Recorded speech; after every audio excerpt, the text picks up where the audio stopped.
Buenas tardes a todos.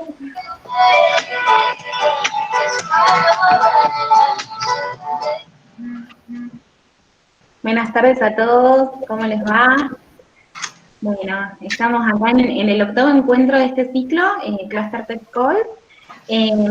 Simplemente en esta introducción ofrecerles algunas pautas respecto del funcionamiento de la sesión, evitar compartir pantalla, tratar de mantener los micrófonos apagados durante la exposición de Ronnie, y bueno, por el chat, además de dejarnos su nombre y empresa, a medida que se van conectando, también nos pueden ir acercando las consultas que surjan durante todo el transcurso de la sesión.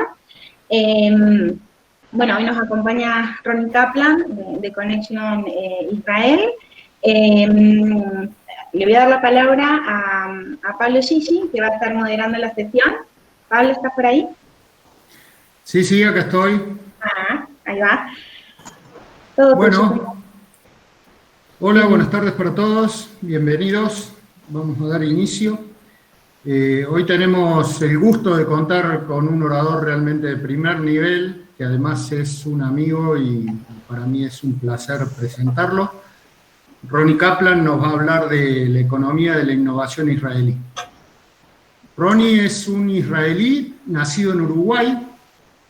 Es vocero en la Reserva de las Fuerzas de Defensa de Israel para la prensa hispanoparlante y asiática, y fue su vocero en los últimos conflictos armados con el Hamas. Fue jefe de enlace de las Fuerzas de Defensa de Israel con Naciones Unidas en el límite con el Líbano hasta el año 2015.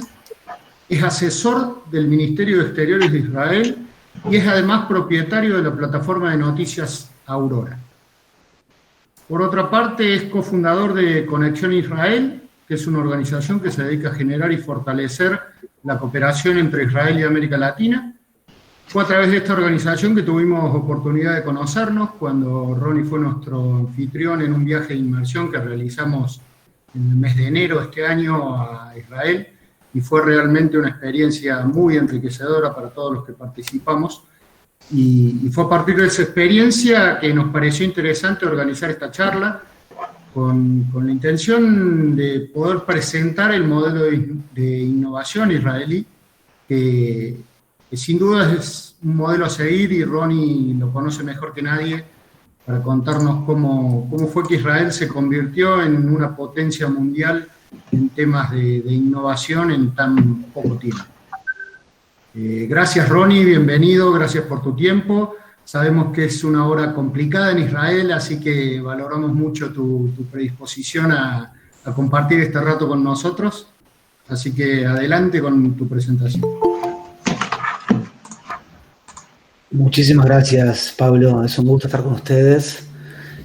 Tuve la posibilidad de estar en Córdoba hace un tiempo nomás, no sé, creo que fue hace un par de meses antes del corona, y fue un gusto también recibir la delegación de Córdoba acá en Israel, cuando viniste tú, Pablo, junto con el intendente.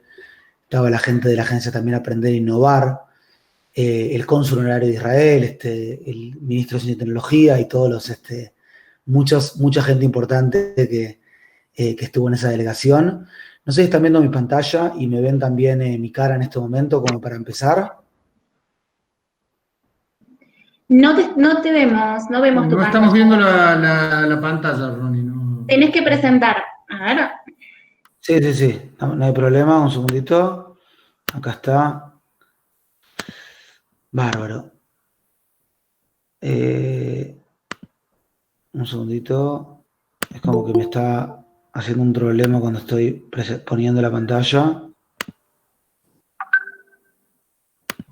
Ahora como que no me está permitiendo, Melina, compartir la pantalla, ¿puede ser?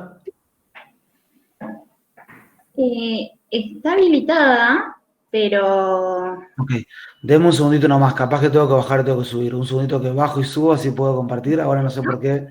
Si no, yo te hago de backup, ahí busco la presentación y te lo presento yo. Dale, si querés por los dos poner. Sí, cómo no.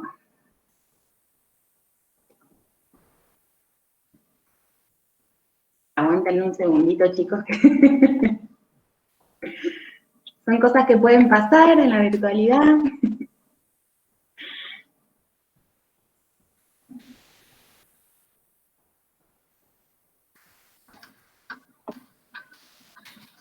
disculpas. Ahora sí.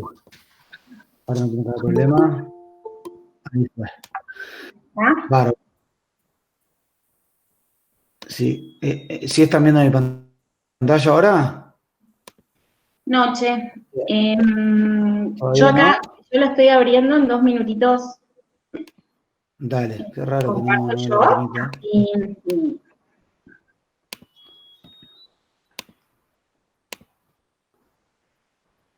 Si querés, sí, Melina, poner la voz así de backup, y yo la pongo. qué raro que. Dale, vamos A veces contando. Bueno, pasa, pero básicamente sí, les pido disculpas.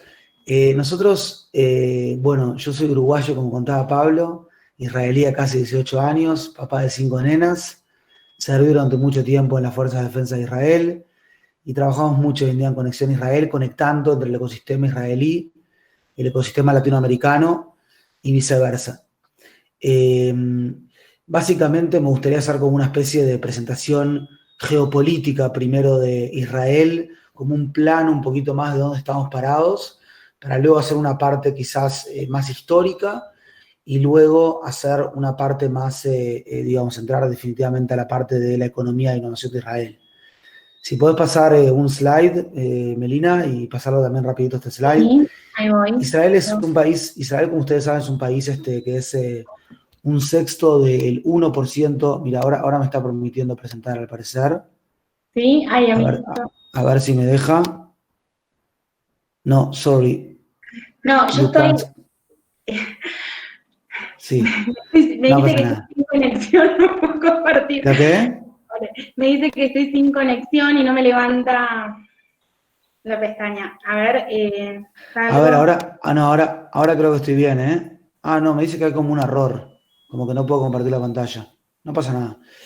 Desde el punto de vista geopolítico, Israel es un sexto del 1% del Medio Oriente, un país que entra más o menos unas 100 veces en Argentina, y estamos hablando de una zona bastante problemática.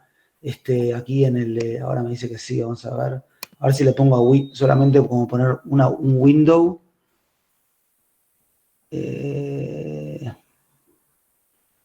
Segundo. Es que me es importante compartirles. Ahí tú estás compartiendo, ¿verdad, ya, Melina? Sí. Sí. Bárbaro. Le decía que desde el punto de vista yo me la levantaba, yo ahí me corro, no la levantaba desde el Windows, así que la comparto desde acá. Vos andá yéndome y ahí vamos. A ver si te puedo sacar yo y compartir, ¿no? Sí, ahora se ve en mi pantalla, ¿no? ¿O no se ve todavía? No, Ronnie, no. Qué lástima, no pasa nada. Dale, Melina, lo hacemos con la tuya entonces. Te decía que desde el punto de vista geopolítico, Israel está en una zona bastante compleja, es un estado pequeño, que llega, o sea, que se independiza hace prácticamente 72 años. Yo no estoy viendo todavía que me estás compartiendo, Meli, no sé si lo estás haciendo. Ustedes ven la pantalla, Israel, 1 del 6, el 1% de Medio Oriente. Ah, sí. No lo veo yo eso.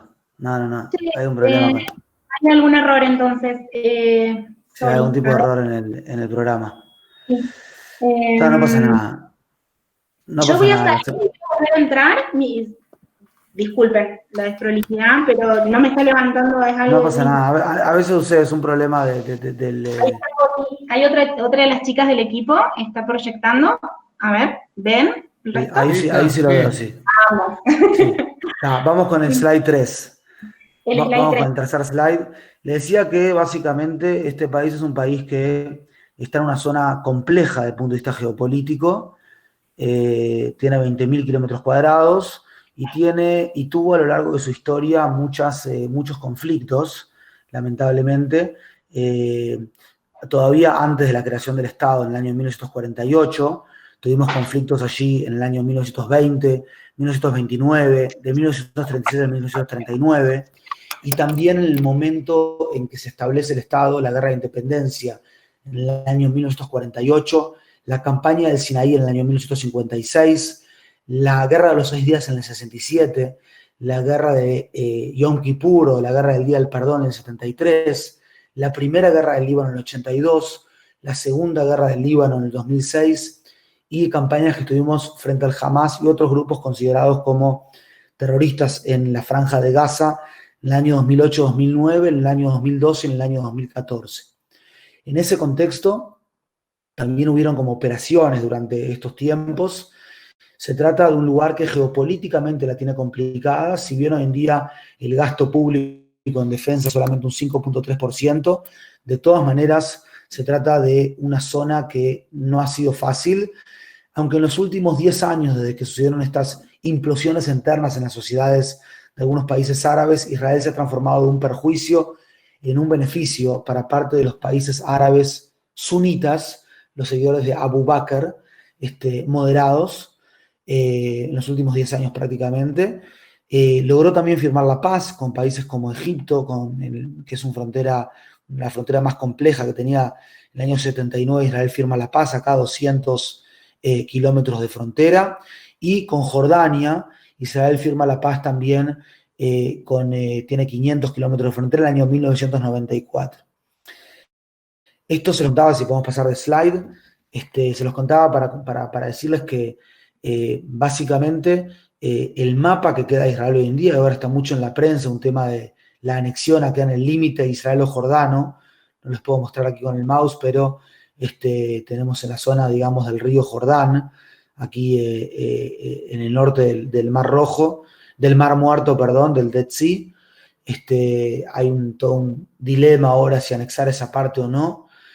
Israel queda con 14 kilómetros de frontera, con una cintura angosta de 14 kilómetros que van desde Natania, que es la zona que está aquí sobre el mar Mediterráneo, si ven la ciudad al norte de Tel Aviv, hasta la línea verde, que es la línea fronteriza, digamos, entre los territorios disputados con la Autoridad Nacional Palestina, esos territorios de Judea y Samaria. Si se fijan, es la línea verde, aunque no está de color verde aquí. Hay una cintura muy angosta de Natania a esa línea verde de solamente 14 kilómetros. La zona costera que va desde Haifa hasta Ashkelon, unos 220 kilómetros, es una zona básicamente plana, una llanura. Ahí vive el 70% de la población israelí, en el 20% del territorio, donde se produce el 80% del Producto Interno Bruto y se pagan el 90% de los impuestos. Y es una zona que tiene desventaja topográfica frente a la zona de los territorios palestinos, de los territorios de Judea y Samaria, y también donde hay mucha concentración de la población, ¿verdad? Así que desde el punto de vista de las características geoestratégicas, si le sumamos a esto la inestabilidad que hubo en el Medio Oriente en los últimos 10 años con estas grandes guerras que hubo, como por ejemplo la guerra civil en Siria, la caída de gobiernos en Egipto, en Sudán, en Libia, en Yemen y en otros lugares, otros intentos también de dar vuelta, digamos, el gobierno, de hacer caer los gobiernos. Básicamente es una zona inestable. Lo que más queremos acá en este lugar es estabilidad, obviamente también paz, pero la estabilidad es muy importante. Eso para hacer en 2-3 minutos la parte geopolítica, digamos, un plano geopolítico, antes de entrar directamente a la economía e innovación, que tiene que ver también con la geografía, tiene que ver también con dónde estamos, ¿verdad? El camino hacia la Startup Nation, este nombre que le llaman aquí Startup Nation, ¿verdad? Porque el país como país también surgió como una empresa, un emprendimiento emergente. Quizás pueda empezar donde ustedes quieran, no sé quién de ustedes ha leído más o menos la Biblia. Empecemos por ejemplo, en el momento que el pueblo de Israel sale de Egipto. En ese momento llegan a la tierra prometida después de 40 años, según la promesa divina, y allí vemos toda la historia de la Biblia rápidamente, desde los profetas, el rey David llega el año 1000 años antes de Jesús todavía a Jerusalén, los jueces, los profetas, ni que hablar, y luego obviamente la historia del Señor Jesús allí en la tierra de Israel desde el año 0 hasta el año 33, y por poner una fecha más en la historia, en el año 70 de la era cristiana se destruye el segundo templo de Jerusalén. El primero se había destruido 590 años antes. Cuando se destruye el segundo templo de Jerusalén, el pueblo de Israel que vivía aquí en la tierra de Israel mayormente, sale, digamos, disperso por todo el mundo y tienen relaciones entre ellos en partes. Un puñado muy pequeño se queda aquí en la tierra de Israel, pero básicamente se van por todos lados y tienen una relación diversa con la sociedad lindante, justamente con los musulmanes. De hecho, en lugares como Teherán, en Irán, el imperio persa, o en el imperio babilónico, Irak de hoy en día, o en Líbano, o en Siria, tienen una muy buena relación, y en Yemen, una muy buena relación con, durante esos 2000 años de exilio, con la sociedad que nos rodeaba. En otros lugares no tuvieron tan buena relación, como en Europa. Fueron expulsados, rechazados en algunos lugares, pero durante todo este tiempo esta gente estaba como anhelando regresar a la tierra de la cual se habían exiliado sus antepasados. Estaba anhelando regresar. Se puede pasar un slide más. Pasamos slide, voy a decirlo como código. Estaban anhelando regresar a la tierra de la cual se habían exiliado sus antepasados, y todo este tiempo ellos están realmente orando volver acá. Orando oraciones que seguramente ustedes conocen de repente de la literatura. Y Meshkajej Yerushalayim Tishkaj Yemini. Si me olvidase de ti, Jerusalén, que se olvide mi diestra, que se olvide mi mano derecha. Tidvak leshoni lejikim lo eskereji. Que se me pegue la lengua al paladar si no te recordase. Lo alet Yerushalayim al rosim hati. Si no pusiese a Jerusalén en la cima de todas mis alegrías, igual viviendo a 10.000 kilómetros de Jerusalén. Y por poner otro año en la historia, el año 1882 es la primera ola inmigratoria movida por un movimiento político llamado el sionismo, que tenía todo tipo de vertientes ideológicas y políticas, algunas más ateas, otras más religiosas y practicantes, algunas más socialistas, otras más capitalistas, algunas más mundanas, otras más espirituales. Todo tipo de corrientes.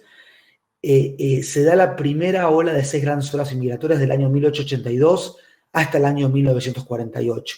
En el año 1909 se funda Tel Aviv. Entre el 1939 y 1945 tenemos el Holocausto, que es el asesinato de 6 millones de judíos principalmente en el este de Europa y también en otros sitios.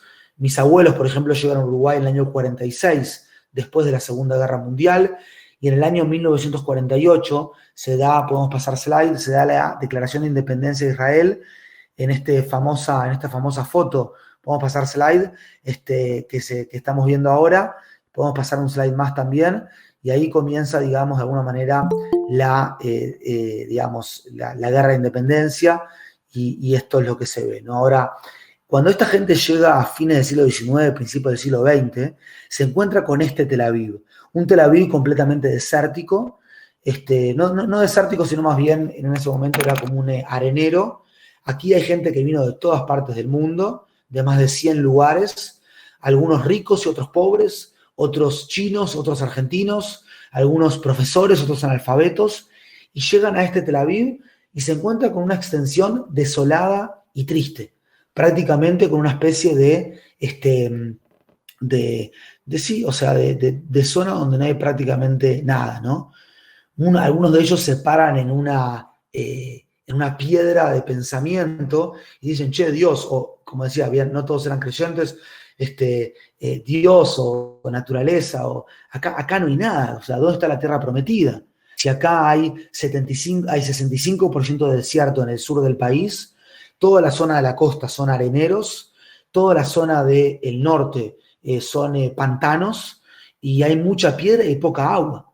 ¿Dónde estábamos siquiera? O sea, si acá no hay absolutamente nada, ¿no? ¿Acaso por este lugar estábamos orando regresar durante más de 2 años? Ojalá tuviésemos los campos de la zona de Jesús María, que justo estuve ahí con la gente de la ciudad rural hace un tiempo por allá. Ojalá tuviésemos acá, no sé, las hermosas extensiones de tierra cordobesa, las vacas, los toros, todo lo bueno que hay allá, ¿no? Y por eso mismo mucha gente como que se cansó de este lugar, se paró y se fue. Otras de las personas se sentaron en otra piedra de pensamiento y dijeron, es verdad que acá no hay nada, o sea, 65% de desierto, no hay un mercado regional para la exportación. Prácticamente el 99% de las importaciones israelíes hoy en día, y también de las exportaciones, son por aire, no son por mar, ¿sí? El índice de muerte por malaria es altísimo. ¿Qué hacemos acá? Es el lugar donde se muere más gente por malaria en el mundo. La población mayormente árabe, y no habían aquí límites en la zona, no habían estados-naciones todavía, esta población árabe es reticente al regreso del pueblo judío a la tierra de la cual se habían exilado sus antepasados y que tanto oraban llegar, y también estaba toda esta situación bélica que le contaba allí en los años 20, 29, 33 al 39, etc. Y esta gente dijo, por eso mismo, Dios o naturaleza, o cada uno según sus creencias, vamos a ser socios en la creación y vamos a desarrollar una economía basada en el conocimiento, en la creatividad, en la innovación, en el espíritu humano, en lo que tenemos para dar, que es un poco de fe y un poco de venir a crear lo que es esto. Y si podemos pasar también de slide, la pregunta es, ¿cómo pasó Israel a esto, de este lugar, hacia el próximo slide, que es esto, en tan solo 7 décadas? En realidad son 8 décadas, siempre tengo que cambiar este slide acá, pero esta foto es tomada, si bien un poquito más arriba, prácticamente del mismo lugar. Este es el Tel Aviv, cómo pasó de un lugar al otro, y sí, y pasamos de nuevo al slide adelante y podemos avanzar un poquito más. Quizás la respuesta está en el centro Shimon, en lo que decía un poquito Shimon Peres, y también les voy a contar, Pablo, con tu permiso, lo que estamos haciendo también de Conexión Israel, para conectar, y obviamente conversando también con el clúster, y no pudimos conversar lo suficiente en la época del corona también para contarles qué es lo que estamos haciendo hoy. Dice, en Israel aprendimos a apreciar nuestra mayor ventaja, nuestras mentes. A través de la creatividad y la innovación, transformamos los desiertos en campos florecientes y nos convertimos en pioneros en ciencia y tecnología, dice el 10º presidente de Israel, difunto desde el año 2016, el famoso estadista Shimon Peres, un tipo que, perdón por la expresión, yo lo hago así para acercarme a ustedes, un tipo que en su pensamiento más maduro estaba hablando de que estamos terminando de alguna manera con la era de la geografía, estamos terminando con la era, digamos, del territorio, y estamos comenzando en el mundo una nueva era, que es la era del conocimiento, la era de la tecnología, la era de la innovación.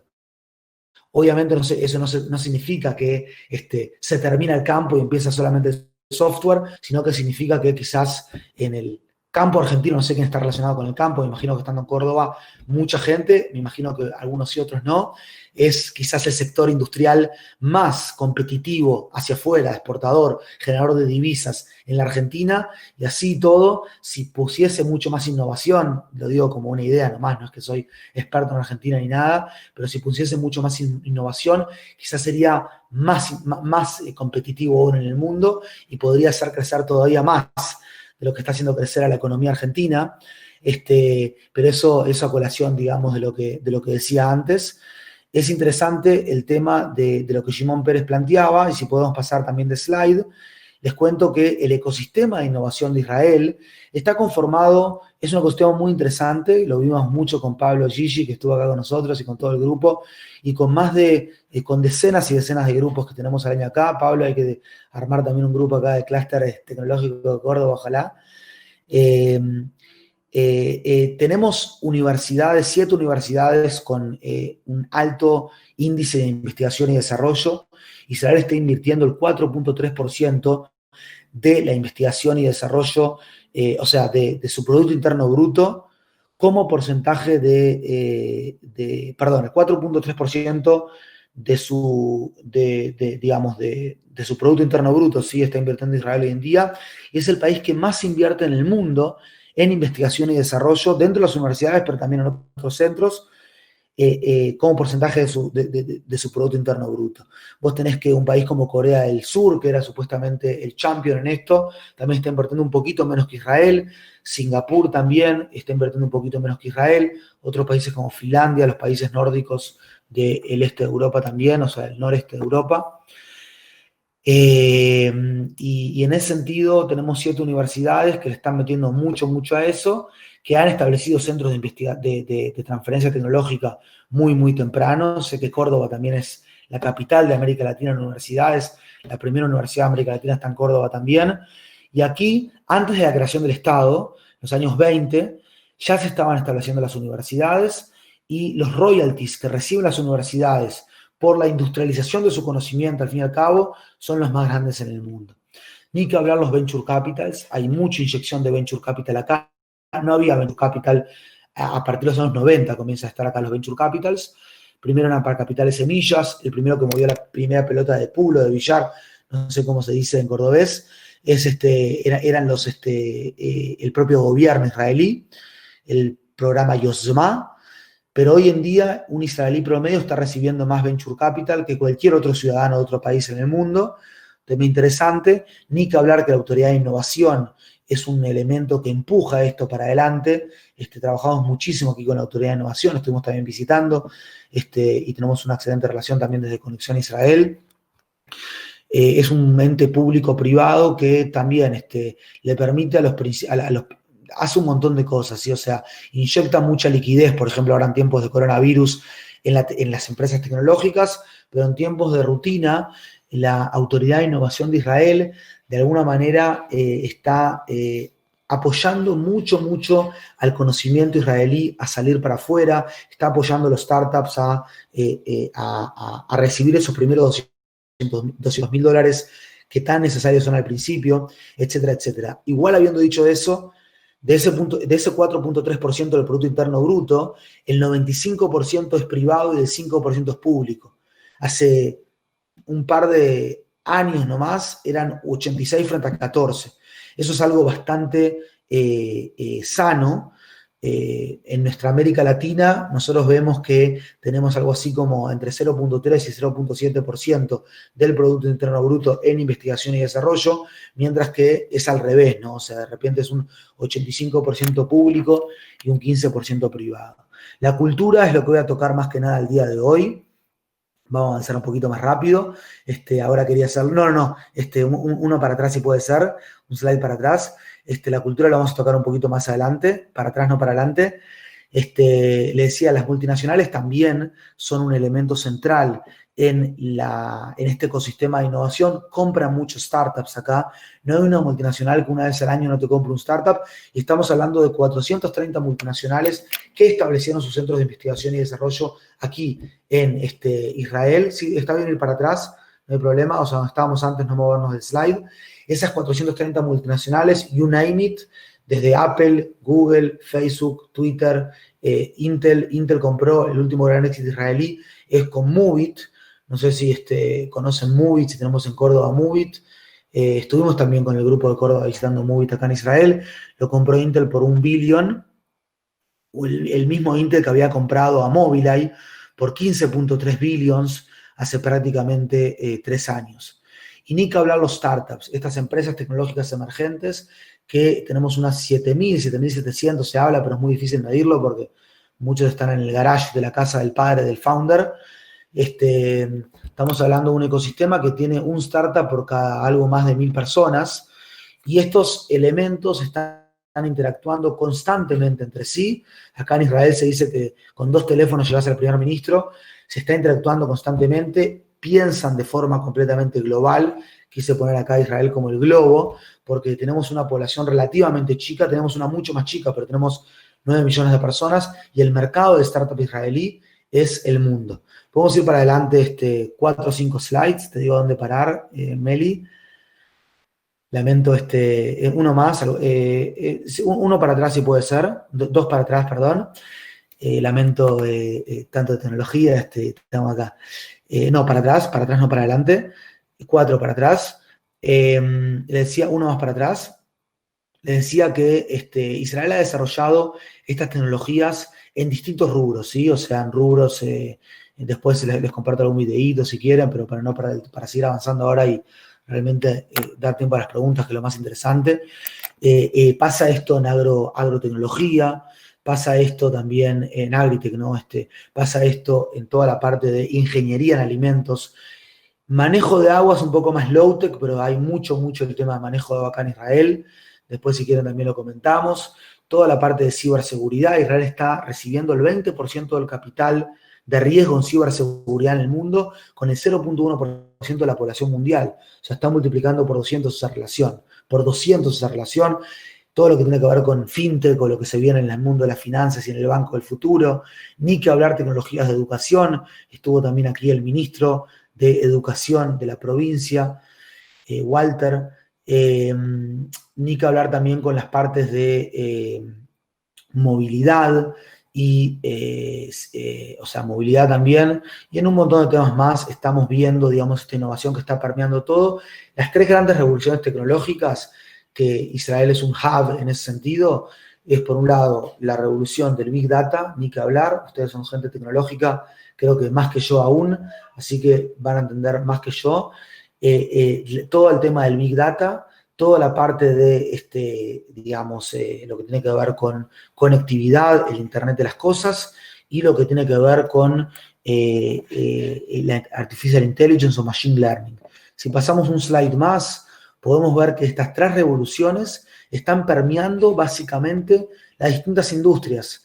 La industria del software, la industria del medtech, me olvidé decir también la industria de la medicina, la industria de la biotecnología, también está muy, muy en boga aquí, o sea, está muy, creciendo muchísimo.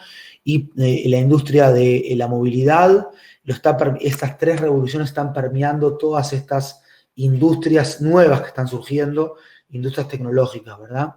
Fíjense, por ejemplo, el ejemplo de Mobileye, que es un profesor de la Universidad Hebrea de Jerusalén, que tiene un muy buen centro de transferencia de tecnología, como lo es ISUM, y este profesor está trabajando, ISUM le da todo el tiempo la capacidad de tener un mejor, de repente, laboratorio.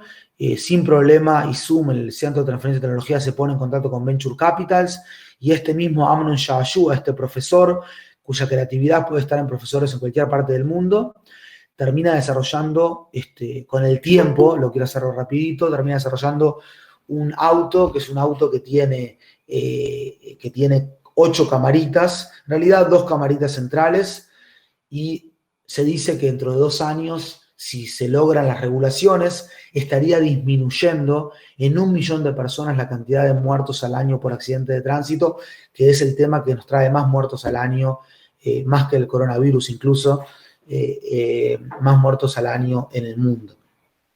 Hoy en día tenemos 1.25 millones de muertos al año por accidente de tránsito. Lo que tiene ese auto básicamente es conectividad, es Big Data y es Machine Learning, inteligencia artificial. Así hay un montón de ejemplos. Mucho de esto sale de la universidad, la revolución tecnológica, pero es rápidamente aplicada en la industria. Si pasamos un slide más, antes de contarles esto, les cuento que también en Israel hay mucho think tank que piensa de forma constante sobre cómo se va a ver el mundo. Think tank y gente en general, seguramente escucharon hablar de Yuval Noah Harari, de Gemi Pérez y de otros, piensan cómo se va a ver el mundo dentro de 15 años, 20 años más, cuando tengamos 1.500 millones de personas más. ¿Cómo le vamos a dar de comer al mundo? ¿Cómo vamos a intentar de impartir salud con 1.500 millones de personas más? De solucionar conflictos. Nosotros todavía no sabemos cómo solucionar nuestros conflictos, pero sí se está pensando constantemente en eso. Me gustaría ahora intentar de contestar a la pregunta de cómo puede ser, al fin y al cabo, que en un país tan pequeño, con inestabilidad desde el punto de vista geopolítico, con básicamente toda una cuestión de una historia también larga, pero corta, en el Israel moderno, sin haber tenido un mercado regional para la exportación, sin haber tenido prácticamente recurso natural, ni recurso de capital al principio. Hoy en día sí hay recurso de capital, y también hace 10 años encontramos gas natural en el mar Mediterráneo, pero eso es un tema aparte. Cómo teniendo 65% de desierto, poca gente, etcétera, etcétera, se logra una de las economías de innovación más interesantes del mundo, y en ese sentido me gustaría hablar de las claves culturales que trae este Israel moderno. Algunas ya casi que las insinuamos. Vamos a pasar de slide y vamos a comentar que el tema de la familia es un tema importante. Si pasamos de slide, se trata de un país que tiene 3.2, no, uno más atrás, perdón, la familia todavía, se trata de un país que tiene 3.2 millones, de 2 para atrás, 3.2 millones, 3.2 hijos por pareja en el, no, para atrás, no para adelante, 3.2, seguimos en la familia, 3.2 hijos por pareja digamos, en promedio. En el índice de la felicidad está más o menos el número 10, está peleando el número 10. Es un lugar donde los hijos tienen buen acceso a la educación. Es un poquito contraintuitivo esto porque tenemos un ejército obligatorio, del que también vamos a conversar, pero ese ejército obligatorio es un ejército que de alguna manera es algo que está bien visto en la sociedad y no está mal visto. Más adelante lo vamos a tocar. Y el tema de la crianza de los hijos, el tema de la crianza de los hijos, todos esos temas son temas muy, muy importantes acá. Así que la familia creo que es la primera clave para la base, como quien dice, de la sociedad. Y si pasamos del slide, podemos contar que no solamente la familia, es mucho más que la familia, es realmente algo que está en la base de la historia del pueblo de Israel, teniendo en cuenta que este es un país también democrático y judío. El 74% de la población es de origen judío, el 21% es de origen árabe, de ese 21%, el 97% es musulmana y el 3% es cristiano, y el 5% restante de la población son de otras minorías étnicas. Ahora, en la historia del pueblo judío, el tema de la superación de obstáculos ha sido un leitmotiv constantemente. Les contaba antes la historia de los que se sentaron en la piedra de pensamiento, se pararon y se fueron, y los otros que dijeron que van a ser socios en la creación y van a desarrollar una economía basada en el conocimiento, en la creatividad, es justamente eso. Y acá, el tema que hubo tanta necesidad, a falta de recurso natural y a falta de recurso de capital, que la necesidad, como ustedes saben, como solemos decir en estos mundos, fue la madre de la innovación. Quizás si Israel tuviese los campos que hay en la zona de Jesús María, de repente, o ahí cerca de la parrillada Don Aristóbulo, que creo, escuché que salió la mejor del mundo, no sé en qué publicación, me contaban ahí el otro día que estuvimos por allá. Quizás si Israel hubiese tenido eso, no hubiese tenido de alguna manera ningún tipo de capacidad de desarrollarse en lo que se desarrolló. Eso lo hubiese puesto en una zona de confort. A ustedes como cordobeses me parece que tienen menos incentivo para innovar que nosotros, ¿no?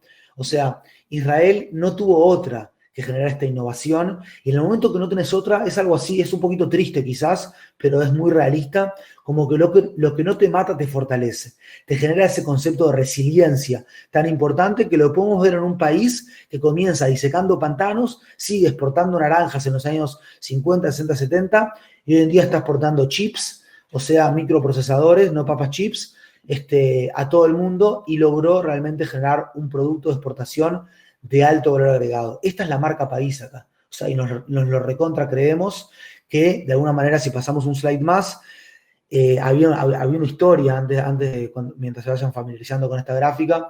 Dice que Dios llama al líder de los musulmanes, al líder de los cristianos, y los católicos y los protestantes, todos, y el líder de los judíos dice: señores, voy a terminar con el mundo porque yo voy a traer un diluvio, y en el momento que traiga ese diluvio, no va a haber ni Noé, ni paloma, ni absolutamente nada, sino que se termina todo, y nosotros, el ser humano está corrupto, y no quiero saber más nada, termino con el mundo. Vayan y cuéntenle a sus congregaciones.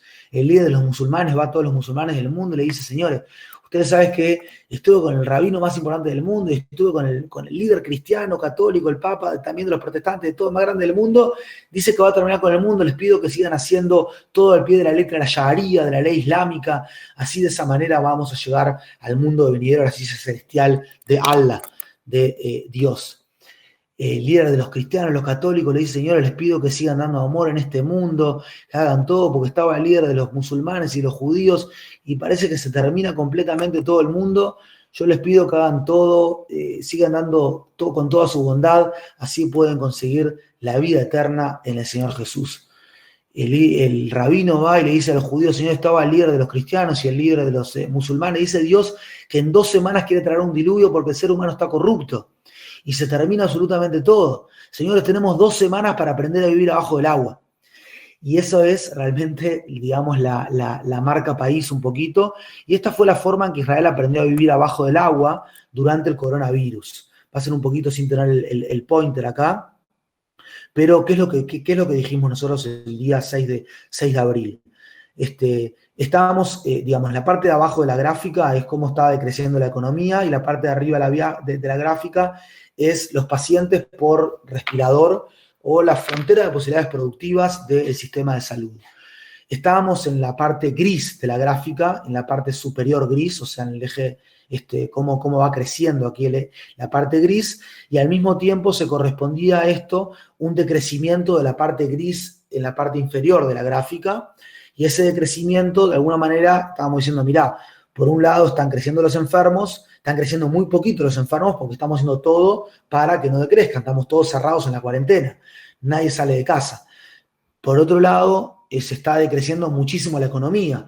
Y si nosotros seguimos en esta situación, va a estar muy complicado porque, es decir, vamos a estar viendo el tema de la salud y la economía como un juego de suma cero, ¿verdad? Un juego completamente que es una frente a la otra. Obviamente que no queremos llegar a la línea amarilla de arriba, al gráfico amarillo de arriba, en el cual llegó de repente un país como los Estados Unidos o como Italia o como España, donde se rebasó esta línea finita que tenemos allí que dice XXXX, que es la frontera de posibilidades productivas del sistema de salud, llamémosle, y si vos rebasás y te pasás por encima de esa línea, la gente muere porque no tiene un respirador para darle. Pero tampoco podemos, o sea, tenemos que subirnos de alguna manera a la línea azul en la parte superior de la gráfica, y mientras el integral sea positivo entre la línea azul y esta asíntota, digamos, que es la línea, digamos, gris, que es la frontera de posibilidades productivas, ¿sí?, del país, mientras el integral sea positivo, tenemos que subirnos de alguna manera también a la línea azul en la parte inferior de la gráfica. No podemos de ninguna manera llegar a una catástrofe económica. No podemos llegar a una catástrofe económica. O sea, entendemos que van a haber erupciones. Fíjense que las erupciones son las subidas y bajadas, las ondas, me olvidé la palabra en español, sí, las ondas en la línea azul hacia más adelante mientras va avanzando en el eje de las X en el tiempo. Y eso se corresponde también a subidas y bajadas en el Producto Interno Bruto, que igual está en negativo, está declinando, pero de alguna manera tenemos que intentar de manejar los riesgos de manera de poder ir abriendo la economía, porque de lo contrario es absolutamente imposible seguir adelante. Y esto fue lo que se hizo con un buen manejo de riesgos relativamente, y así Israel de alguna manera aprendió a vivir abajo del agua durante la época del coronavirus. Uno más. Siguiendo hablando sobre los elementos, digamos, de la cultura, voy a hacerlo un poquito más rápido ahora, que realmente quiero dejar tiempo para preguntas, si nos hizo un poquito más largo. Está el tema de la chutzpah. La chutzpah es esta cabeza muy israelí, no es una viveza criolla, tiene un elemento de osadía, algo de sinvergüenza ahí también, pero tiene un elemento más de que estás dispuesto a soñar en grande y estás dispuesto a decir, de repente saliste del ejército, de una unidad de inteligencia militar, te vas directo al Silicon Valley y le vas a proponer al tipo de Mastercard que tenés un mejor algoritmo para analizar el riesgo crediticio de repente, porque estuviste persiguiendo terroristas en el ejército en unidades de inteligencia militar. Esa chutzpah, esa especie de sinvergüenza, está todo el tiempo. Es una sinvergüenza de que si no te metes por la puerta, como que te metes por la ventana, no estás dispuesto a recibir un no como respuesta, y tenés como una seguridad que va un poquito más allá de la verdadera seguridad que tendrías que tener. Percibís que tenés más capacidades de las que realmente tenés. Eso ayuda muchas veces también a armar esto. Ustedes saben que mucho del mundo de la innovación tiene que ver también con apalancar y apalancar y apalancar. Así que esta chutzpah tiene mucho que ver acá. Es una especie de sinvergüenza, sí. Y si pasamos el slide, les cuento que sinvergüenza sí, pero con educación. Porque el pueblo judío ha puesto la educación en la cima de sus prioridades a lo largo de toda la historia y la ha transformado prácticamente que es algo sagrado, ¿no? Esto está mucho en la cultura. Es una educación que tiene que ver con hacer muchas preguntas. El vector educativo o el vector del aprendizaje va de la pregunta al entendimiento, de la pregunta al aprendizaje. Nuestro libro litúrgico más importante, que tiene ya más de 1400 años que el pueblo de Israel viene estudiándolo, es el Talmud. Y el Talmud son 62 tratados sobre todo tipo de cosas del mundo práctico, digamos, del pueblo de Israel durante 1400 años. Y ese Talmud, tenés a dos eruditos que están hablando sobre un mismo tema, están discutiendo entre ellos de forma muy así, con mucha pasión, y en esa discusión a veces tenés que, ante una pregunta, tenés muchas respuestas. Así también en la leyenda de nuestra Pascua, de la Pascua judía, todo el tema es que el niño venga y pregunte, haga preguntas, Señor, o sea, hay que enseñar a preguntar. Y ese tipo de enseñanza a preguntar, yo creo que tiene mucho que ver con esta idea, digamos, de que la verdad puede tener 70 caras. O sea, hay una frase que dice que la Biblia, la Torá, la primera parte de la Biblia, tiene 70 caras o 70 facetas, ¿sí? Algo que está muy metido. Y la cultura es una cultura de la discusión, la cultura del majloket en hebreo, ¿verdad? Uno frente al otro. No para ver quién tiene el ego más grande, sino para ver quién está más cerca de una de estas 70 caras, o capaz son dos caras distintas, las mismas cuestiones. Son caras distintas y cada uno tiene como que su verdad, de alguna manera, ¿no? En ese sentido, es lo que nosotros creemos que es, o que la literatura hoy en día está hablando, que es el tipo de educación que antecede la innovación. Una educación que a una pregunta hay varias respuestas. Una educación que hay que enseñarle a los niños a preguntar, una educación que es algo prácticamente sagrado, porque el precepto que tiene en la vida la madre y el padre es enseñarle a su hija y a su hijo a leer, a escribir la palabra, el pueblo del libro. La palabra es algo muy importante, todavía hasta hoy en día. Yo tengo el gusto de ser papá de 5 nenas, y todavía en primero de escuela, cuando aprenden la letra, la palabra, hay que llevarle las letritas así de color, de plástico, y tienen que untan la letra de plástico en la miel, y se comen la miel de la palabra es dulce. La educación es algo central en ese sentido. Ahora, si pasamos un slide más, les digo que educación sí, pero no educación teórica, sino que educación muy práctica. Y en ese sentido el ejército, y hago un pequeño paréntesis para decir de antemano que cada uno tiene su visión de los ejércitos acá. Yo no soy una persona militarista, por más que estuve una década en el ejército. Ojalá que mis 5 nenas no tengan que hacer ejército acá en Israel, porque no necesitemos ejército, porque ya haya una paz acá completa para todos. Este es un país chico con sueños grandes, y soñar es gratis, así que sueño en grande. No creo que sea lo que suceda. Me parece que definitivamente va a seguir habiendo ejército de una manera u otra, pero o sea, es uno de los pocos países democráticos en el mundo que tiene un ejército obligatorio. Es un mal necesario, o no sé si es un mal, es necesario. Y en ese sentido les cuento que en el ejército un tipo aprende a los 18, 19 años a armar un programa de trabajo, o sea, de cómo empieza, de cuál es la mitad, de cómo lo mide y cuáles son los resultados a los que quiere llegar. En el momento que nuestras sociedades latinoamericanas se van a la universidad, ¿verdad? Es un lugar donde uno aprende el significado de la palabra ajaray, detrás mío.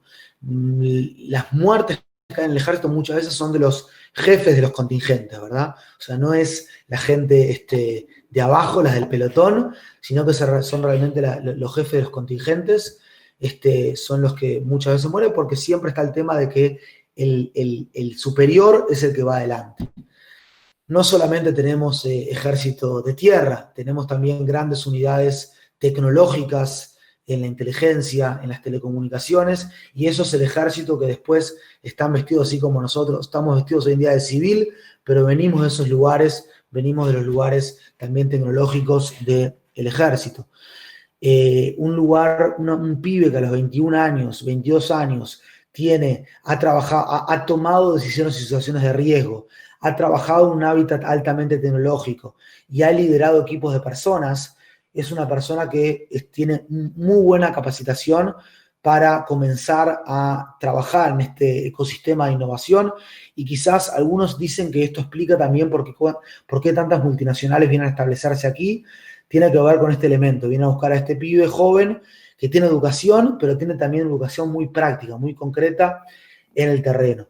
Pero también está en general, y es más en algunas unidades específicas, esta idea del tahkir, de la investigación. La investigación es una investigación en la cual puede pasarte cualquier tipo de situación administrativa, operativa, donde Dios no quiera se puedan perder vidas, logística, y en ese sentido vos tenés que hacer una investigación después de eso. Y la investigación tiene 4 partes: lo que sucedió, lo que debió haber sucedido, la diferencia entre ambos, el par y las lecciones aprendidas. Te enseñan como que de alguna manera esa es la forma, y eso lo tenés que poner por escrito. Esa es una verdadera forma para ser más profesional, para seguir adelante. Ahora, vos cuando haces este tazkir, vos podés definitivamente mentir, pero si te agarran mintiendo, ahí es lo peor que te puede suceder. Si vos decís la verdad, aun cuando te hayas equivocado flagrantemente, aun cuando hayan habido quizás víctimas, si uno dice la verdad, uno probablemente hay una enorme tolerancia al fracaso. A no ser que sea un tema de derechos humanos, donde ahí te vas 7 años a la cárcel. Pero si uno dice la verdad en un tazkir, en una investigación de este tipo, hay una apertura enorme al fracaso. Y eso es la base también de la apertura al fracaso que hay en Israel. Y cuando tenés esta idea, digamos, esta apertura al fracaso, tenés de repente, eso también es algo que antecede, o sea, tenés más capacidad de hablar en voz alta y antecede la innovación. No es el ejército quizás que ustedes se imaginan, toda la gente va al ejército, vos como jefe tenés que, o como jefe o como subordinado, tenés a todo el mundo ahí, tenés que educar al pibe, porque el pibe viene de cualquier lado, no viene a la escuela militar, a la colimba. Viene de todos los sectores de la sociedad y vos sos una especie de superior educador. Y en ese sentido vos educás todo el tiempo a que mientras se diga la verdad, hay tolerancia al fracaso. Y ahí es donde surge también la apertura de cabeza. Ahí surge la apertura de, bueno, yo puedo decir lo que pienso. Es más, al soldado no querés que te diga sí, jefe. Querés que te diga qué es lo que tenés que hacer en una situación operacional, porque capaz es mucho más inteligente que vos. Y en ese lugar donde nosotros tenemos excelentes ideas todos, pero tenemos miedo a no tener miedo, en ese lugar donde hay apertura a abrirse, a llevar una idea de la práctica a la acción, es donde se abre y de alguna manera también antecede de alguna manera a la innovación. Si ponemos un slide más, les cuento que el tema del pasaje, otro más, así uno más, y uno más aún, uno menos. Este pasaje de la, uno menos, de la, digamos, de la práctica, o sea, de la idea a la práctica, es algo que se da constantemente en todos estos lugares, o sea, también en la universidad, también como decía, en el ejército, en las empresas y en otros lugares, y creo que no tiene solamente que ver con el ejército, sino que tiene más que ver también, tiene que ver también con el hecho de que somos acá una sociedad de inmigrantes, como lo era la Argentina en los años 40, en los años 50. Nosotros tenemos prácticamente inmigrantes de más de 100 países, en una población de 9 millones de personas, donde el inmigrante es un tipo que está más ávido a tomar riesgos, ¿verdad? O sea, como que no tiene lo que perder. Yo, por ejemplo, mis viejos viven en Uruguay, yo estoy acá hace 18 años, y en el momento que salgo del ejército digo, pues yo me voy a emprender, o sea, no queda otra que emprender, o sea, ¿qué me voy a poner ahora a trabajar asalariadamente? Ya lo hice 9 años, ya estoy aburrido, como quien dice eso, ¿no? Y yo diría que este elemento es un elemento muy, muy importante. Israel tiene prácticamente un 27% de su población son inmigrantes de primera generación y más de un 50% de primera y segunda generación. Junto con Australia, los 2 países que tienen más inmigrantes como porcentaje del total de su población, en los países de la OECD o de la OCDE, las 30 economías más importantes del mundo. Si pasamos un slide más, les cuento que yo creo que está todo muy lindo, digamos, todo muy lindo. O sea, sí es importante el tema de la familia, lo habla la literatura también, sí es importante el tema de la superación a la adversidad, eso es un tema muy, muy importante. Es importante también el tema de la chutzpah, esta osadía o sinvergüenza, esta especie de viveza criolla a la israelí, pero con sueños grandes. Sinvergüenza sí, pero con educación. Educación sí, pero no solamente teórica, sino que también educación práctica, de pasar las cosas de la idea a la práctica, de invertir el tiempo en ese sentido. Pero yo creo que el elemento más importante en todo esto tiene que ver con el elemento de Tikkun Olam. Tikkun Olam, no sé si te acordás, Pablo, que lo hablábamos ahí. Tikkun Olam es el elemento, digamos, de los valores. Significa en hebreo restauración o corrección del mundo. Es un concepto de la cultura judeo-cristiana, así en general de la civilización judeo-cristiana, que dice que vos tenés que, de alguna manera, ser una buena, o sea, mejorar el ambiente en el que estás. Sea que está la colilla de un cigarro tirada en el piso, ahí al lado del cenicero afuera de tu oficina, o sea, en la forma que te dirigís a tu pareja, o en la forma que te dirigís a tus empleados o a tus jefes, o a tu equipo, o a tus pares.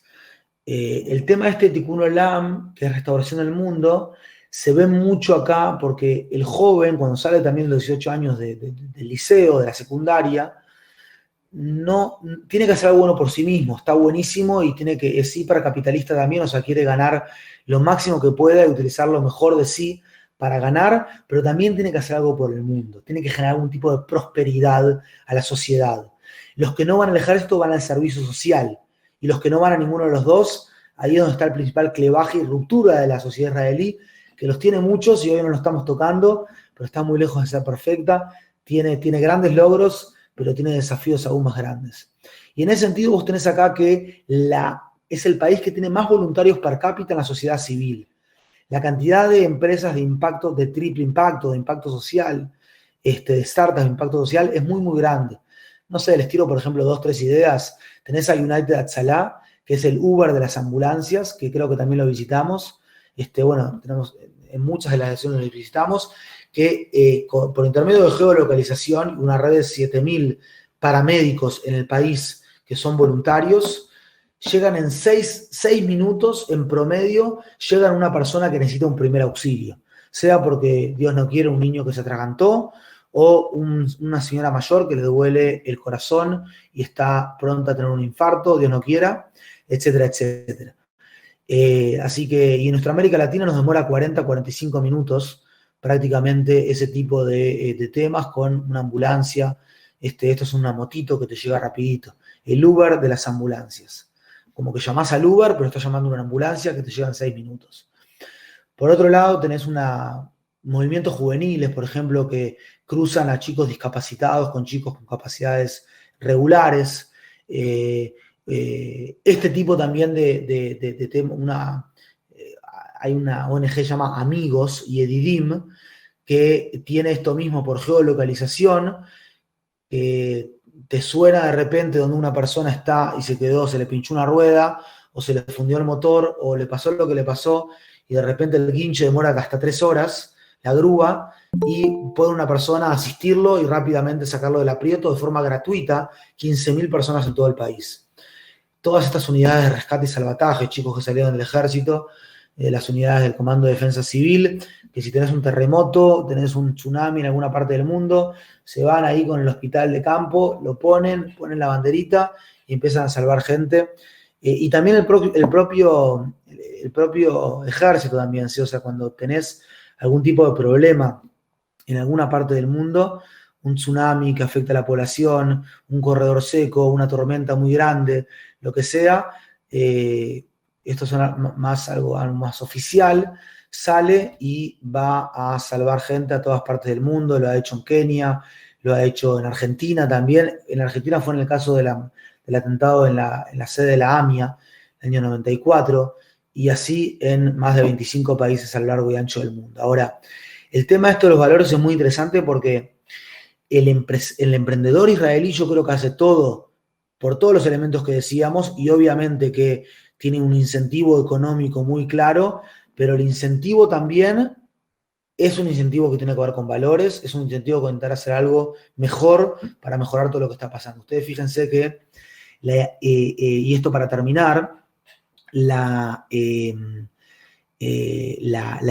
economía de innovación israelí o la innovación israelí en los últimos 80, 90 años ha sido una innovación que estuvo basada en la necesidad.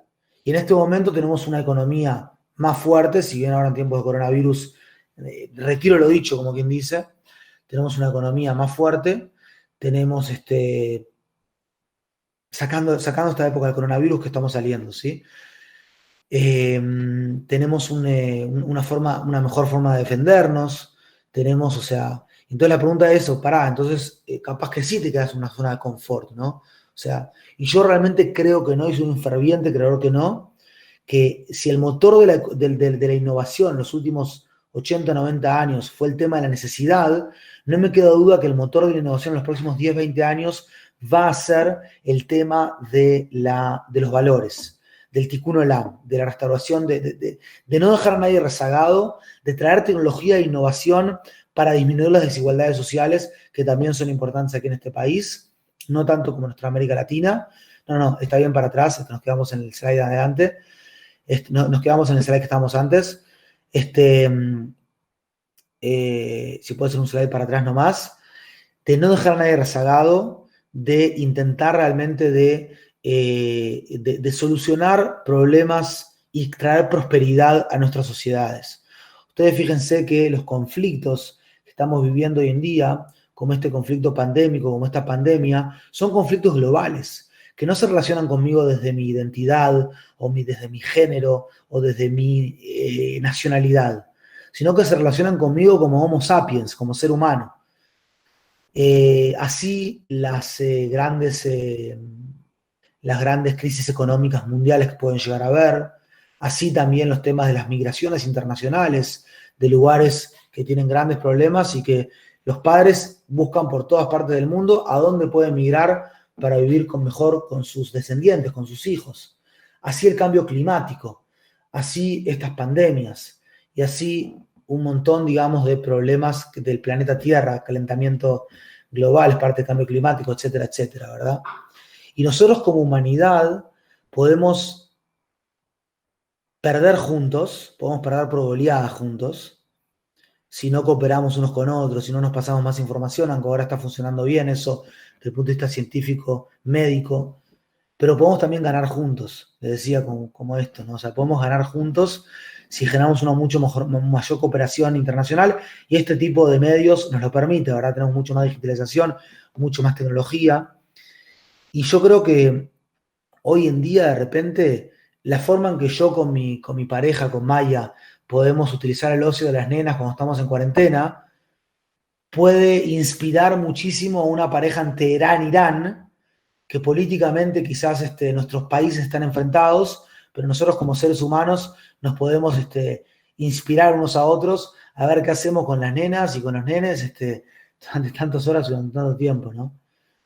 Y eso es interesante. Otra cosa que es interesante es que nosotros también, como de repente en Córdoba, una persona le tiene que importar la manera en que una persona accede a la salud en Wuhan, China, porque eso puede influir también en su salud y puede influir en su negocio. O sea, estamos en esta aldea global, y en eso me refería a que podemos como que perder juntos, pero podemos también de alguna manera ganar juntos, y todo lo que digo lo digo también recíprocamente y viceversa. Ahora, en ese sentido, nosotros realmente creemos que parte de la innovación y parte de lo que está motivando y sacando para adelante esta innovación tiene que ver con esta idea de no dejar a nadie rezagado, de no llegar a temas de desigualdad, o sea, de seguir generando estos índices de Gini que miden la desigualdad tan altos que tenemos hoy, más que en cualquier otro momento de la historia de la humanidad. Y bueno, y obviamente que como todo el mundo habla estos días, ¿no? O sea, que hay que reinventarse, hay que hacerlo y todo, pero hay que hacerlo desde la responsabilidad social que tenemos nosotros, la responsabilidad moral que tenemos nosotros, ¿verdad? Si pasamos un slide más, les cuento que de alguna manera también para eso creamos Conexión Israel. Conexión Israel es una plataforma que intenta acompañar al latinoamericano, muchas veces empresario, a veces tomador de decisiones políticas, a veces formador de opinión, acompañarlo a conocer el ecosistema o este proceso de inmersión en el ecosistema de innovación de Israel. Yo lo vengo haciendo esto hace más de 10 años, ¿sí? Empezó también en la época del ejército y después se pasó a la ciudadanía, o sea, desde que salí del ejército hace 5 años. Y de alguna manera, o sea, es para eso, ¿no? O sea, para conocer qué tipo de cosas hay, dónde se puede conectar, qué es lo que se puede hacer, dónde se puede levantar acá también capital, dónde se puede hacer algo en conjunto, etcétera, etcétera. Trabajamos de forma muy, muy así a la par con también con la gente, con los que eran la gente del Centro Pérez, el Centro Pérez para la Innovación, no sé, los que eran los asesores de Shimon Pérez que venían con esta idea ya hace muchos años. Trabajamos mucho con el gobierno, con los fondos de capital acá en Israel, con los startups, con las incubadoras, con todo eso. No somos unos intermediarios, ¿sí? O sea, los recibimos acá, como quien dice, de todo corazón acá en este país. Directamente, los contactos son propios de adentro. No es que somos una empresa local que toma un operador acá para hacer una vuelta, digamos, por el ecosistema, sino que es realmente algo lo más profundo que se pueda. Y bueno, eso es un poquito, ¿no? Eso es un poco lo que hacemos. Tenemos varias patas en este proyecto, o sea, es una de las patas. Ahora el coronavirus realmente aceleró 5 años la pata de consultoría y de inversiones, que también estuvimos desarrollando muchísimo en los últimos meses, entre Israel y América Latina de forma recíproca. También tenemos la parte de redes y tenemos el principal diario de Israel en español, se llama Aurora. Es un diario que tiene 58 años, se los recomiendo. No sé quién son acá, algunos lo deben conocer seguramente. aurora-israel.co.il. Y estamos para esa, es un proyecto de vida No estamos esperando hacer éxito rápidamente, sino que realmente estamos acá para conectar durante décadas de trabajo y todo, cosas que vemos como grandes oportunidades. Es un gustazo estar con todos acá. Damos tiempo para preguntas. Me parece que tomé el micrófono más tiempo del que debía. Les agradezco muchísimo, Pablo, por la invitación, Melina, por toda la coordinación, y a todos y a cada uno de ustedes por estar acá. No sé si hay preguntas. Gracias, Ronnie. Gracias a vos por tu tiempo. Como dije al principio, sabemos que es una hora complicada para ustedes allá. Pero bueno, abrimos espacio de preguntas por si alguien quiere hacer alguna consulta. Yo, mientras tanto, si quieren hacerla por el chat o habilitar el micrófono y preguntar, yo te pediría, Ronnie, que nos cuentes brevemente cuál es tu visión de cómo funciona en Israel el sistema de investigación. Algo mencionaste, pero cómo funciona todo lo que tiene que ver con la investigación científico-tecnológica y cómo es la transferencia de conocimiento al sector privado, cómo se relaciona el investigador con la empresa. Me parece que ahí está una de las claves del éxito del modelo israelí, y habría muchas otras y creo que habría para charlar largo rato, pero si vos podés contarnos rápidamente cómo funciona eso, creo que es algo muy interesante porque es algo del cual deberíamos aprender mucho. Mira, Pablo, la idea es, primero que nada, a un investigador no se le puede decir lo que investigar, ¿no? Porque tiene que tener una completa independencia académica, de alguna manera. Lo que sí se hace es que se arma como un ambiente en el cual el investigador que logra industrializar su conocimiento es el investigador más valorado. O sea, está ese ambiente ahí y de alguna manera eso es la forma de incentivar, creo yo. Lo hacen mucho los centros de transferencia tecnológica dentro de las universidades, si es TEA al Cubo en el Technion, o si es IEDA en el Weizmann, o si es ISUM en la Universidad Hebrea de Jerusalén, y así sucesivamente. Se empezó muy, muy temprano con esto, muy, muy temprano, y las empresas israelíes fueron las primeras que establecieron sus centros de investigación en tecnología, y yo creo que el investigador que logra sacar hacia afuera un producto que trae algo que mejora el mundo y lo saca de la academia, ese es nuestro Messi. O sea, el tipo va a ser apuntalado por el primer ministro y va a ser apuntalado por el presidente en el Foro Económico Mundial en Davos. Ese es nuestro Messi, ese es el tipo que cuando mi hija viene de el jardín de infantes y trae una sopa de letras, en la sopa de letras aparece el nombre Amnon Shashua, el que inventó Mobileye, ¿verdad? Hay un tema muy, muy cultural ahí, o sea, para mí muy, muy metido. Y como te digo, hay también presupuestos fuertes del gobierno para desarrollar toda esta investigación en el mundo académico, ¿no? Estos presupuestos fuertes permiten no centrarse solamente en algo que te va a dar como un venture capital, obviamente por la lógica del venture capital lo va a hacer, no centrarse solamente en algo que te va a dar un rédito más inmediato, sino también centrarse en solucionar cosas que solamente la academia podría llegar a solucionar de esa manera, ¿no? Y hay una relación, es un país pequeño, es un ecosistema pequeño, y las empresas están ahí, o sea, están también charlando con los investigadores tienen la posibilidad también de dar hacia afuera cursos, charlas, están en las empresas también, es como que si se genera, es un tema, como yo lo veo, de interconexión. Si les interesa más, Pablo, este tema también, armamos también desde Conexión Israel en el último tiempo unos 10 webinars que están todos en la página de Facebook nuestra de Conexión Israel by Ronnie Kaplan, y allí pueden ver, por ejemplo, una persona del Instituto Weizmann que lo trae esto, digamos, en una disertación de 35 minutos. Si quieren también, si no, después se lo mando y va a hablar un poquito más sobre este modelo para dar lugar también para otras preguntas. Excelente, Ronnie, gracias. Sí, si nos compartís eso, nosotros lo podemos difundir porque claro que me parece que es un tema muy interesante.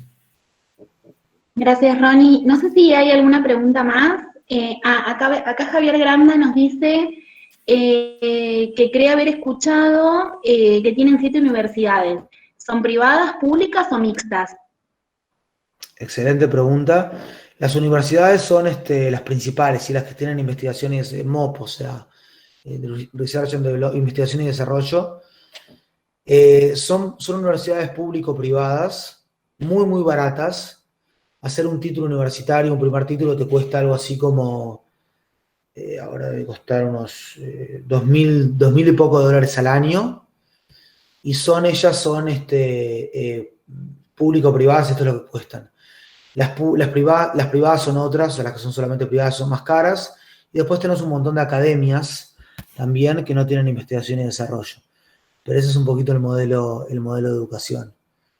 Yo, otra vez, también digo para comentar, no sé, de lo que quieran de Israel, a veces llama la atención, también el modelo en general, la parte cultural, la parte geopolítica, o sea, estoy para ustedes lo más abierto del mundo, ¿no? O sea, no se me pongan vergonzosos y vergonzosas ahora, como decimos en Uruguay.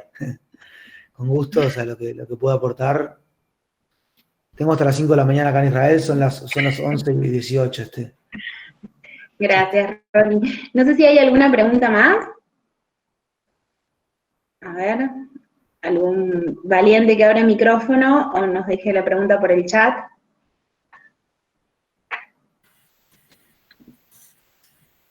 Bueno, ahí hay algunas preguntas que se van sumando. Carolina pregunta, ¿cuáles serían los pasos o los contactos para acceder al mercado de Israel? Ella representa una empresa que brinda servicios de ciberseguridad. La verdad que hay muchos pasos para hacerlo, ¿no? O sea, mi idea, Carolina, final con esto es armar de repente en Córdoba, y capaz lo podemos conversar más, Pablo, después, es una primera idea, la estoy tirando acá de la nada, es quizás armar una especie de ecosistema, que quizás una incubadora que ya tienen, yo sé que tienen varias en Córdoba, en la que podamos poner empresas israelíes también de ciberseguridad y varios temas, con gente trabajando allí localmente que conozcan más el mercado, ¿verdad? Y trabajar con empresas israelíes de forma local en Córdoba. Eso es como el estadio final.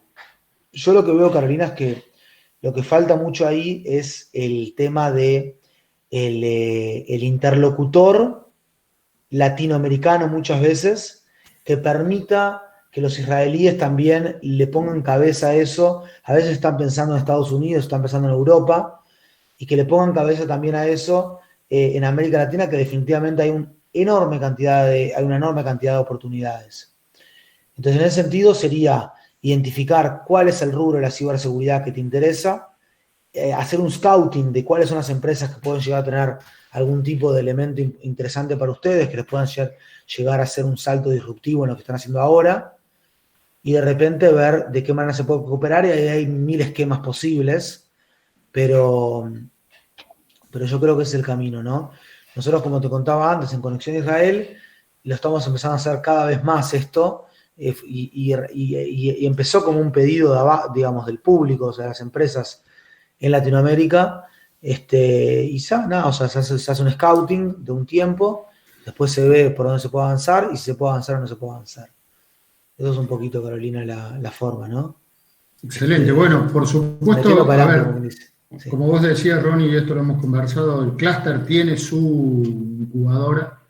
Además, nuestro actual presidente es presidente de la, que no sé si está Diego por ahí, pero es presidente hoy de la agencia Innovar y Emprender, es una agencia mixta, público-privada de la provincia de Córdoba, que tiene como objetivo justamente fomentar los emprendimientos y todo lo que tiene que ver con incubadores y aceleradoras, así que creo que tenemos un tema para conversar ahí y ver qué se puede hacer en conjunto. Ojalá. Muchísimos saludos a Diego también, que nos tuvieron juntos por acá. Tenemos una pregunta de Lucas, que yo me voy a tomar el atrevimiento de dar una introducción y después te dejo que la termines, pero Lucas pregunta si tienen vínculos con universidades argentinas. Yo te cuento, Lucas, cuando nosotros estuvimos en este viaje que mencionaba Ronnie, de ese viaje participó el doctor Yuri como rector de la Universidad Nacional de Córdoba, participó también el decano de la Facultad Regional Córdoba de la UTN, y tengo entendido, yo estaba de vacaciones, así que no tuve oportunidad de estar cuando vino, porque nosotros allá estuvimos visitando varias universidades, pero una de ellas fue la Universidad de Haifa, que el rector es un cordobés, Gustavo Mesch, donde nos recibieron muy bien realmente y fue muy interesante. Pero Gustavo Mesch estuvo de visita en Córdoba, y entiendo que firmaron algún tipo de convenio, de acuerdo con la UTN y o la Universidad Nacional. No sé, Ronnie, si vos tenés algún dato. ¿Sabes qué? Me comentó Gustavo, el rector, el profesor Gustavo Mesch de la Universidad de Haifa, y también me lo había comentado, o sea, me lo comentaron de varios lugares. No sé exactamente qué significa, o sea, por lo general ese tipo de convenios, no digan que dije, pero son convenios macro, que hay, o sea, convenios generales que hay que darles seguimiento, ¿no? O sea, darle contenido. Nosotros, desde Conexión Israel, trabajamos acá con estas 7 universidades israelíes muy, muy cercanos, y muchas veces también a ellos les interesa. Mira, cuando vienen los viajes, no sé si lo decía una persona universitaria, ahora quién, pero cuando vienen los viajes, los ponemos en contacto directamente también con las universidades que les pueden ser más interesantes, y una línea de viajes entera viene de los mundos universitarios. De repente los MBA son un poquito distintos, o sea, lo hacemos un poquito más económicos, ese tipo de viajes. De repente, si tenemos que dormir en un hostal, dormimos en un hostal, pero de última, para que la gente llegue y pueda conocer y pueda ver y podamos coordinar cosas. No es necesario cada vez que se viene a Israel comer en el mejor restaurante con el mejor speaker del mundo. Y entonces nosotros también acomodamos el cuerpo para ese tipo de situaciones, y nos encantaría también, Pablo, poder desarrollar, no sé si por intermedio de ustedes, o sea, más relación todavía con las universidades cordobesas, y que tenemos una muy linda relación con la gente del agro, de CREA, también gente muy innovadora, que vienen acá por intermedio del Instituto Sinman, de Isra Sinman, que seguramente también lo conozcan de acá, allá, al Isra, y tal, o sea, me parece interesantísimo ponernos más en contacto. Eso es lo que hacemos, lo dinamizamos, ese es como quien dice, mi carrera de vida, ¿no? O sea, conectar entre las partes. Excelente, gracias, Ronnie. No sé si hay alguna pregunta más por ahí. Germán. Germán pregunta si conoces a la gente de Blockchain Association, porque en Córdoba creamos un hub de blockchain, del cual Cluster forma parte, junto al Ministerio de Ciencia y Tecnología y algunas otras entidades, y nos gustaría contactar para compartir experiencias y ver qué se puede hacer también ahí. Blockchain Association, o sea, la israelí, ¿verdad? Porque hay varias. La Israeli Blockchain Association. Si Sí. se refiere a eso... Sí, contesta que sí, Germán, que es ese. No trabajo con ellos en el día a día, pero sí lo podemos contactar sin ningún tipo de problema, o sea, son conocidos acá. Podemos ver, o sea, podemos hablar con ellos sin drama. De hecho, un amigo es el que la está liderando. Así que... Bueno, Marcelo pregunta por la posibilidad de promover un programa. No sé, Marcelo, si querés activar el micrófono y contarnos de qué se trata, porque... Sí. Hola, Marcelo, ¿cómo va? ¿Estás ahí, Marcelo? Marce.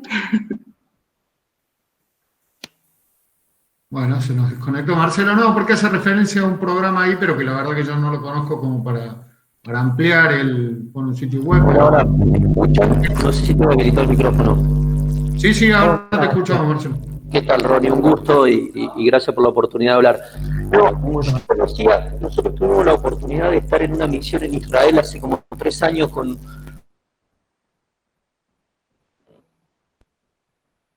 No logro escuchar. Parece lo perdimos. mala conexión, Marce. Hola. Sí, Hola, Marce. Sí. ¿Me escuchan? Sí. No sé, ¿me escuchan bien ahí? Sí, dale, Marcelo. Bueno, de vuelta. Les contaba que hace unos 2 o 3 años tuvimos la oportunidad de viajar con un programa llamado Experience Israel, y conocimos ese programa a través de uno que lo hicieron.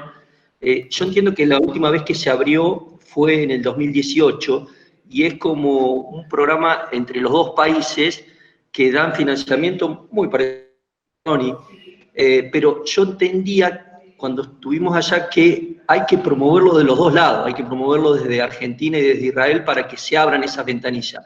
El programa, como les puse ahí, es un programa que creo que tiene que ver con una sociedad que es Eureka, que es un programa bastante conocido, que destinan fondos de financiamiento tipos ANR, algunos, para proyectos de investigación.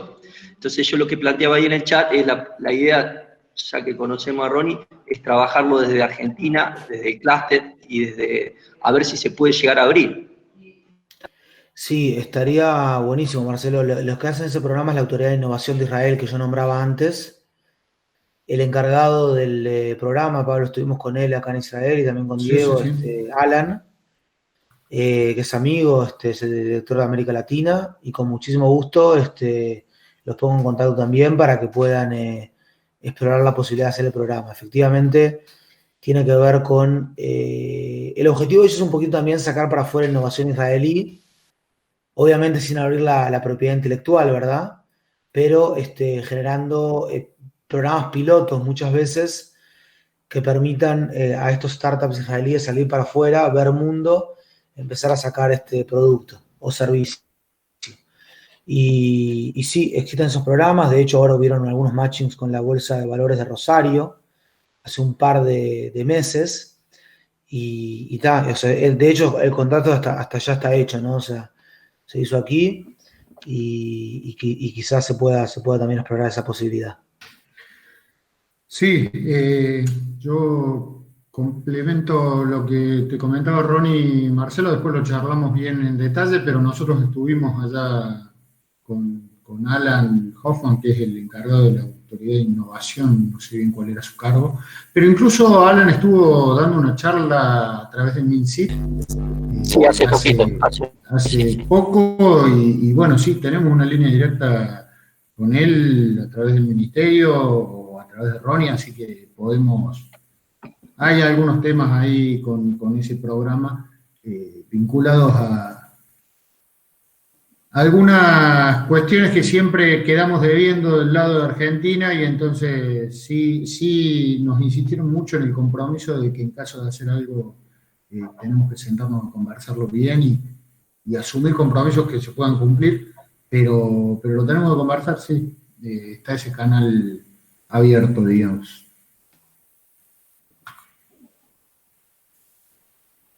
Bien. No sé si era ese exactamente el programa, Marcelo, pero en general. O sea, no sé si te refieres exactamente a la utilidad de innovación, pero definitivamente es el lugar para hacer esto que vos comentabas.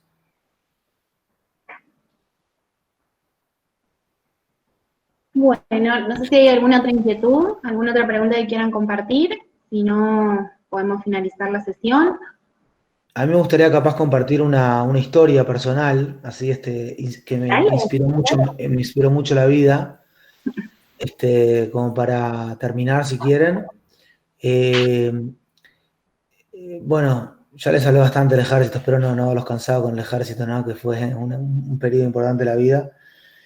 Pero muchas veces cuando vienen los grupos de Argentina, hablan de que bueno, y cómo se puede hacer, ¿no? Porque el tema de las divisas y el tema de la corrupción y los temas, digamos, de fondo que son tan difíciles de solucionar, y a veces esos elementos como que la gente está a veces hasta un poquito desesperanzada. Y bueno, una historia personal que, salvando las diferencias, obviamente es una historia distinta, pero en el año 2011 yo servía como el encargado del enlace con los establishments de defensa de los países de Latinoamérica y de África, aquí en el ejército israelí. Y una vez mi jefe me dice para irnos a una, digamos, un paseo, una visita a los campos de concentración y de exterminio en Polonia con la gente del ejército israelí. O sea, es un programa educativo dentro de lo que tenemos, se llama Testigos en Uniforme. Vos vas vestido con el uniforme del ejército y vas por todos esos campos y todo lo que pasó ahí en el Holocausto, que seguramente ustedes escucharon. Y cuando estamos ahí, o sea, a mí obviamente le dije que sí, que la verdad que mis abuelos les contaba que llegaron a Uruguay después del Holocausto como prácticamente últimos sobrevivientes de sus familias, menos mi abuelo, 2 hermanos que vinieron en el periodo entre guerras a Uruguay. Mi abuela perdió 5 hermanas en la guerra. Cuando estábamos ahí, de repente me doy cuenta que estoy a unos 20 kilómetros, en un momento estoy a unos 20, 30 kilómetros del lugar donde mi abuelo creció, que toda la vida como que quise ir o escuché su historia y me hubiese gustado estar ahí. Entonces le digo al jefe de acción, decime, Yair, ¿no me dejas irme para ahí? Yo después me vuelo para Cracovia al final del día. Y yo, vestido con el uniforme del ejército israelí en Polonia, me voy hacia ese lugar que es la calle Jelasna 5, en la ciudad de Białystok, una ciudad pequeña en el este de Polonia, donde mi bisabuelo tenía una curtiembre llamada Rafael Kaplan, mi bisabuelo. Kaplan, me imagino también en Córdoba, Kaplan también son de esa zona, algunos, no todos. Y bueno, y llego ahí a ese lugar, y cuando estoy mirando la calle, la casa, todo se destruyó en la guerra, así que era todo distinto. Estoy medio ahí, medio como turista, fichando ahí, viendo qué onda, viendo qué pasa ahí. Una señora que venía en silla de ruedas me empieza a mirar, o sea, se acerca a mí y me empieza a mirar la nariz, me empieza a mirar las orejas, me empieza a mirar el pelo, se para con dificultad la silla de ruedas, la llevaba una trabajadora extranjera, me mira la parte de atrás de la cabeza, la nuca, y les abro una pequeña historia en esta historia, una historia dentro de una historia, para contarles que mi abuelo había sido soldado en el ejército polaco cuando empezó la guerra, en septiembre del 39. Él era soldado, digamos, raso, o sea, no tenía un grado alto ni nada, y el ejército polaco quedó completamente destruido en el momento que comienza la guerra. Los alemanes en la famosa guerra relámpago lo liquidan y se dividen con los soviéticos Polonia en 2. La parte este para los soviéticos, la parte oeste para los alemanes, en el famoso pacto von Ribbentrop-Molotov. Y desde ese momento, el 39, cuando queda destrozado el ejército, mi abuelo vuelve a la casa y durante toda la guerra se queda en su casa. Se queda ahí en su casa sin ningún tipo de nada. digamos, pasándola mal, pasando la guerra, y en junio del 41 los llaman, les hacen como una especie de leva en masa, o sea, se los llevan, la gente que estaba en la parte este de Polonia son llevados al ejército soviético. ¿Por qué? Porque los alemanes rompen este pacto llamado con Ribbentrop-Molotov y comienzan a invadir la Unión Soviética, Rusia, por intermedio de Polonia. Y lo que estaba en la parte este de Polonia, en el ejército antes de la guerra, se lo llevan los rusos, el ejército rojo soviético, para intentar de alguna manera paliar esta invasión alemana. Y ahí mi abuelo se despide por última vez de su familia. En junio del 41 nos cuenta cómo se despide vestido con el uniforme del ejército polaco, de la familia, de los hermanos, los padres por última vez, y ahí pasa las peores en Siberia y en Rusia, pero de alguna manera lo hace de una forma, sobrevive la guerra. Y esa es la historia dentro de la historia, cierro el paréntesis, y yo les cuento que 70 años más tarde, en febrero del 2011, frío de morirse aquel día en Polonia, nevando casi, esta señora me está fichando, me está mirando, y mirándome, me reconoce me reconoce y me dice mi apellido, me dice Kaplan, tú sos Kaplan. O sea, mi abuelo había salido de esa casa 70 años antes, vestido con el uniforme del ejército polaco. Yo, habiendo pasado después de 20 años por Uruguay, tomando mate, comiendo bizcochos y alentando por Peñarol, después de eso, habiendo llegado a Israel, estoy ahí parado en el mismo lugar con el uniforme del ejército israelí, completamente, y la tipa me reconoce como el mismo Kaplan, ¿no? O sea, 70 años más tarde. ¿Por qué les cuento esta historia? Porque a mí la ficha que me cae en ese momento es que fíjense cómo él estaba saliendo con una mano adelante, una mano atrás, y yo venía todo orgulloso, así, con mi puesto nuevo en el ejército, ahí, en el exterior, y muy, muy así con los valores puestos y todo, ¿no? Defendiendo a mi país, etcétera, etcétera. Y esa es una historia, digamos, que a mí me infundió mucha esperanza en general en la vida, en todo, porque todo esto que está pasando, y mismo esta situación jodida que estamos viviendo en el mundo en este momento, y mismo la situación que viene viviendo Argentina durante muchos, digamos, estos temas cíclicos, digamos, que conocemos de la economía argentina sin ser un experto en el tema, no me cabe la menor duda que en un par de años se puede dar vuelta la torta. No me cabe la menor duda que la gente que recibí yo aquí de Argentina en los últimos 10 años y con más énfasis en los últimos 5 años son gente hiper creativa, más creativa que los israelíes, creo, con ganas de sacar las cosas adelante. La gente de Córdoba también tuve la posibilidad. Así que en ese sentido, nada, o sea, como terminar con una sonrisa y decirles que se vienen cosas buenas.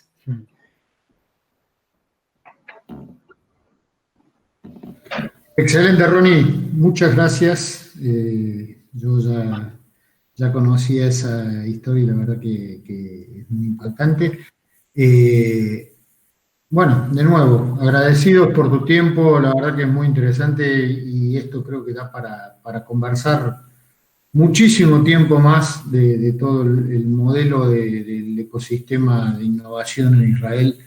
Al menos para mí fue algo muy enriquecedor el viaje y haberlo conocido de primera mano es una cosa muy impresionante, por eso queríamos compartir al menos un rato de toda esa experiencia.